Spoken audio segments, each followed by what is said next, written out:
love and soul. Welcome back to Jendely's Lane. In perception number 8, I did mention that you should not dream of labor, you should dream of creativity. And you guys really liked that video. One of the comments under that video was from Christine, and she says, I love this. Let's be who we are. I love when you say dream of creativity, don't dream of labor. Yes, this makes perfect sense to me. Thank you for sharing your perception. In that perception, I went into in-depth information on why I perceive the world the way I do. If you haven't seen that video, go ahead and watch it. I'm going to post the link in the comments below. If I wake up in the morning knowing that I have the whole day to create, I get very excited because I love to create content. I'm not getting paid for it. I just do it because I love it. Take that same morning and schedule me for work. I don't look forward to it. Even though I'm getting paid to do the job, I'm still not excited to do it. So it's like, it's not even about the money, but we have built a construct that says freedom equals money. Money equals exchanging your energy for labor. Since we all know within our souls that is not the best way to spend our energy, we dread going to work.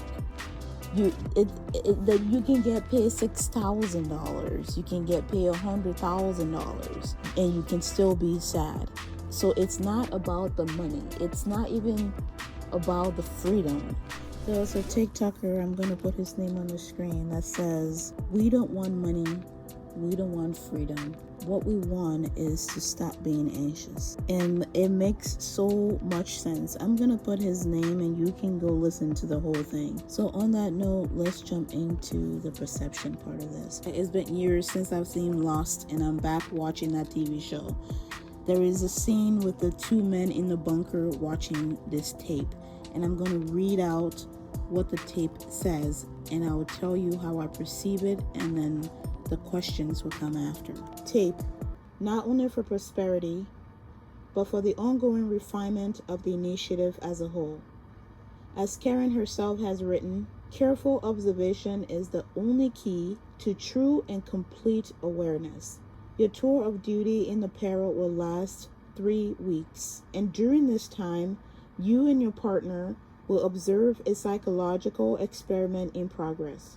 Your duty is to observe team members in other stations on the island. These team members are not aware that they are under surveillance or that they are the subject of an experiment. Working in 8-hour shifts, you and your partner will record everything you observe in the notebooks we have provided. What is the nature of the experiment, you may ask? What does the subject believe they're accomplishing as they struggle to fulfill their task? You, as the observer, don't need to know. All you need to know is the subject believes their job is of the utmost importance. Remember, everything that occurs, no matter how minute or seemingly unimportant, must be recorded. Each time a notebook is filled with the fruit of your diligent observation, put it in one of the containers provided. It will be transported directly to us. At the end of your 8-hour shifts, on behalf of the Dharma Initiative, we thank you. Namaste and good luck. First of all, that whole TV show Lost is packed with information. The part that says these people think that what they're doing is of the utmost importance. So the object being observed thinks what is doing is of the utmost importance. The same thing applies to the observers. The observers themselves are neither more or less important or higher or in a better position than the object or the people being observed.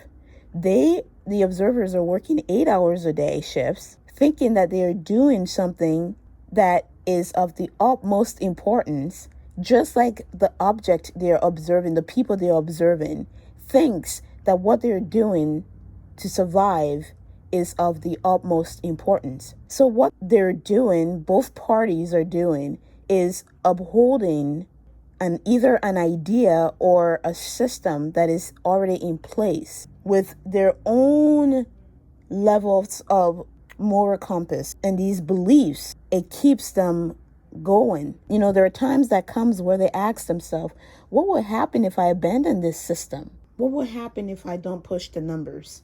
What would happen if I don't do this 8 hours a day? What would happen if I don't try? We do that in society. We are doing it now with this whole concept of, concept of I don't dream of labor. We're doing that now. So they did abandon the system. And what happened was the system imploded on itself. They still had a threat that they were focused on. And you can call that threat another system or an extension of the system that they have just gotten rid of. So my question is, if we adopt a new system that allows us to create equality, like free housing, whatever you want to call it, free housing or equal wages or higher wages, whatever it is we come up with to replace this system, what would that system look like, number one? And number two, will we be entirely, every single body, will we be entirely on the same page about it? And how long will we be going? Will we go with that new system before we question it? Or is that the whole purpose of being here? Going through a phase of a system and letting it go and moving through and letting it go and moving through and letting it go. That's what I do with my perceptions. I experience a new perception, I let it go and I move on to the next. Is that what's going to be the new system? Or will we just come up with a bulletproof one that we'll all live through for another century? That is my question. And if we do come up with a bulletproof one that everybody enjoys, what would that look like? Loving souls, what would that look like? Comment down below or make a video answering this, because I really want to know. Not that I'm not saying hold on to this new system. I'm not saying hold on to this old system.